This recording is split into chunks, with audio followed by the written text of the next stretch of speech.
Hello everyone, welcome to my channel GK GS with Priyanka ma'am channel पे आप सभी का स्वागत है।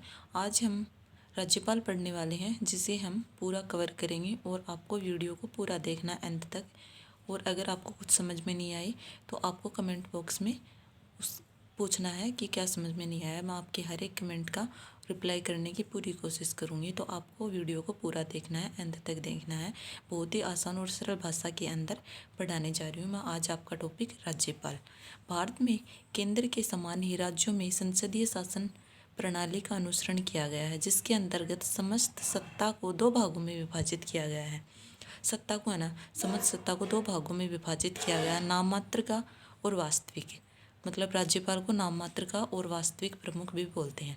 नाम मात्र का प्रमुख राज्यपाल होता है, लेकिन उनके समस्त शक्तियों का प्रयोग मंत्रिपरिषद के द्वारा किया जाता है।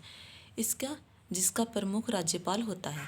राज्यपाल के द्वारा दोहरी भूमिका का निर्वहन किया जाता है। राज्य के संवैधानिक अध्यक्ष के रूप में है। राज्य केंद्र के प्रतिनिधित्व के रूप में कार्य करता है। ये सब राज्यपाल को बोला जाता है। तो जो इम्पोर्टेंट है आपको ध्यान से देखना। सीधा क्वेश्चन बन के आता है, नाम मात्र का प्रमुख कौन होता है? राज्यपाल होता है, ठीक है, राज्य के अंदर।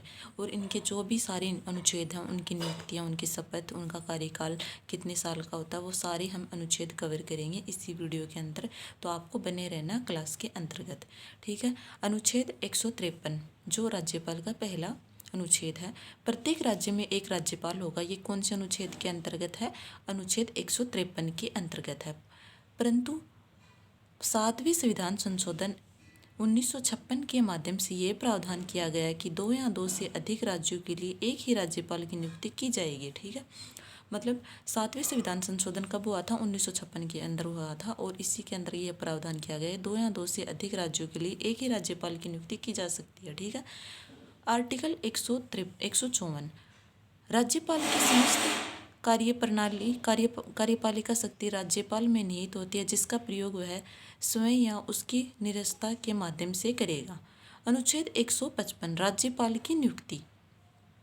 राज्यपाल की नियुक्ति कौन से अनुच्छेद के अंतर्गत है? 155 के अंतर्गत है।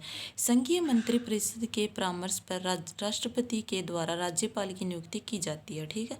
156 के अंतर्गत आर्टिकल है, उसके अंतर्गत कार्यकाल है। कार्यकाल कितने दिन का बताया गया है राज्यपाल का? 5 वर्ष, परंतु वास्तव में राष्ट्रपति के प्रसाद पर्यंत चुना जाता। मतलब जब तक राष्ट्रपति चाहेगा ना, तब तक राज्यपाल अपने पद पर बना रहेगा।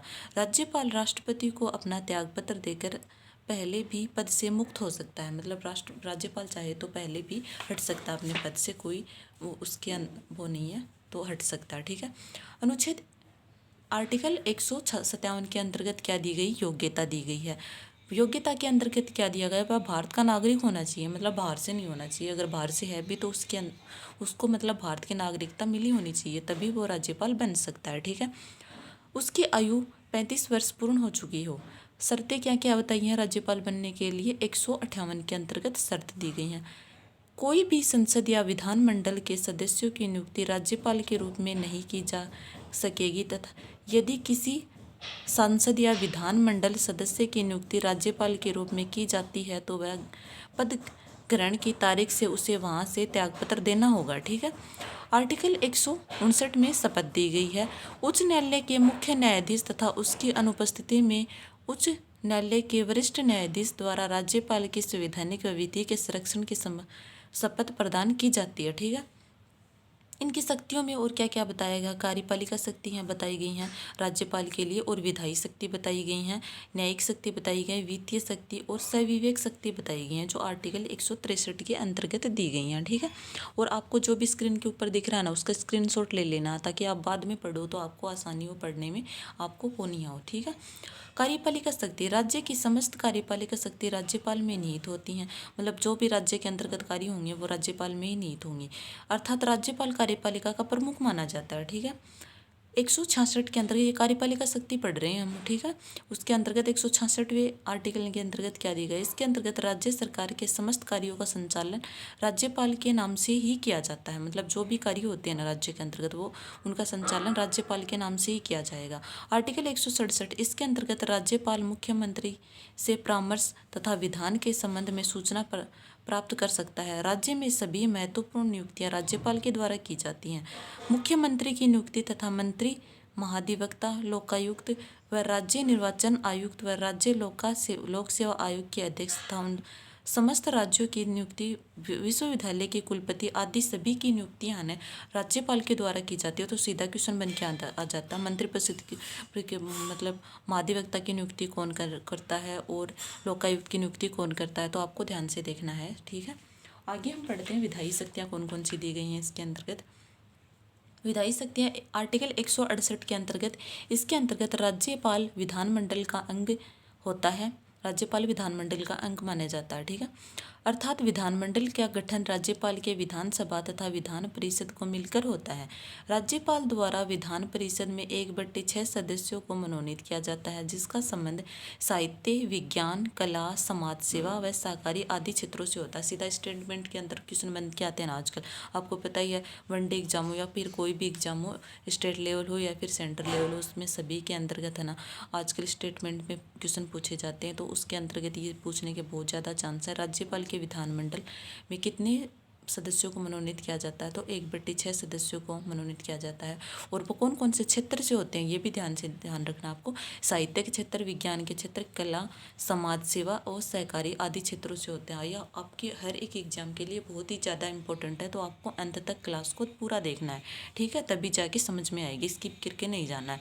आर्टिकल 174 के अंतर्गत, इसमें राज्यपाल के विधानमंडल के सत्र को आहूत करना, उसे सत्रावसान करना तथा विधानमंडल को विघटित करने की शक्तियाँ प्राप्त होती हैं। ठीक है, 174 में क्या दिया गया, राज्यपाल को विधानमंडल के सत्र को आहूत करना मतलब सत्रावसान कर सकता है, उसे रोक सकता है बीच के अंदर सत्र को। ठीक है, या फिर उसे वो कुछ समय के लिए टाल भी सकता है। आर्टिकल 175 के अंतर्गत क्या दिया गया है, इसमें राज्यपाल के विधानमंडल के संदेश भेजने तथा अभिभाषण जारी करने का अधिकार प्राप्त है।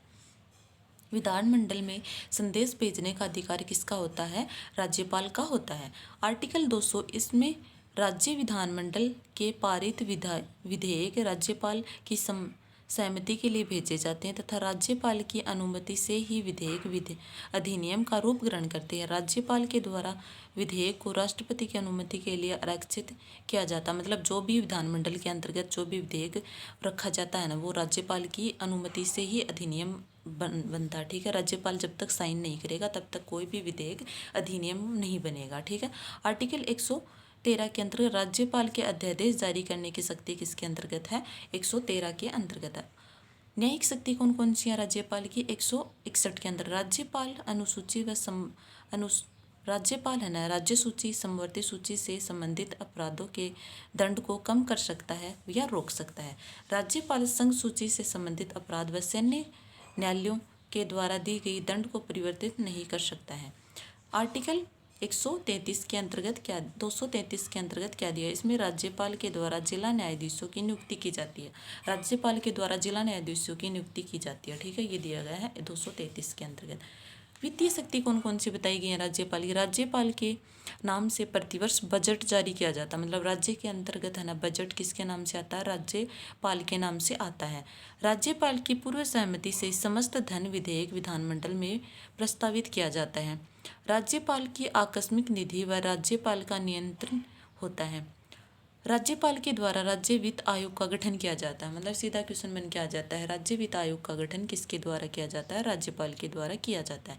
संविवेक शक्तियाँ कौन कौन सी बताई हैं राज्यपाल की, भारतीय संविधान के आर्टिकल 163 के अंतर्गत राज्यपाल की संविवेक शक्तियाँ प्रदान की गई हैं, जिसका प्रयोग बिना मंत्रिपरिषद की सहायता से करता है तथा इस क्षेत्र में राज्यपाल निर्णय अंतिम होता है, मतलब राज्यपाल का निर्णय ही अंतिम माना जाता है।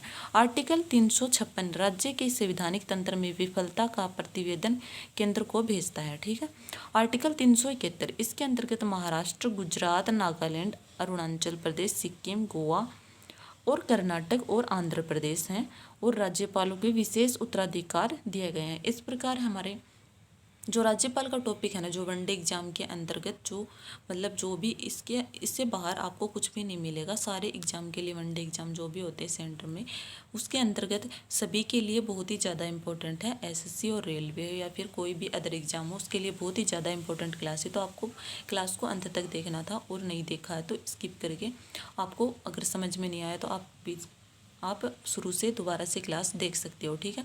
और स्क्रीनशॉट लेके रख लेना। और अगर कुछ चीज़ समझ में नहीं आए आपको, तो आपको कमेंट बॉक्स के अंतर्गत पूछना है। मैं आपकी हर एक कमेंट का रिप्लाई करने की पूरी कोशिश करूँगी। और आप क्लास देखते हो तो कमेंट बॉक्स में ज़रूर पूछना, कुछ भी पूछना हो तो आपको, ठीक है। और इस प्रकार हम आज के क्लास को यहीं पे ख़त्म करते हैं। और अगर अभी तक आपने हिस्ट्री को नहीं पढ़ा है तो आपको इसी चैनल के अंतर्गत पूरी हिस्ट्री की प्लेलिस्ट मिल जाएगी, और उसमें जाके आप पूरी हिस्ट्री पढ़ सकते हो, ठीक है। बहुत ही आसान और सरल भाषा के अंतर्गत हैंड रिटन नोट्स के अंतर्गत करवाया गया है। और आपको नोट्स भी चाहिए, ये जो मैं पढ़ा रही हूँ अभी फ़िलहाल आपको, तो आपको है ना जो डिस्क्रिप्शन के अंतर्गत नंबर मिल जाएगा, उसके ऊपर जाके आपको है ना मैसेज करना व्हाट्सएप के अंदर, तो आपको पूरे हिस्ट्री के नोट्स मिल जाएंगे, ठीक है। आज के क्लास हम यहीं पे ख़त्म करते हैं। धन्यवाद।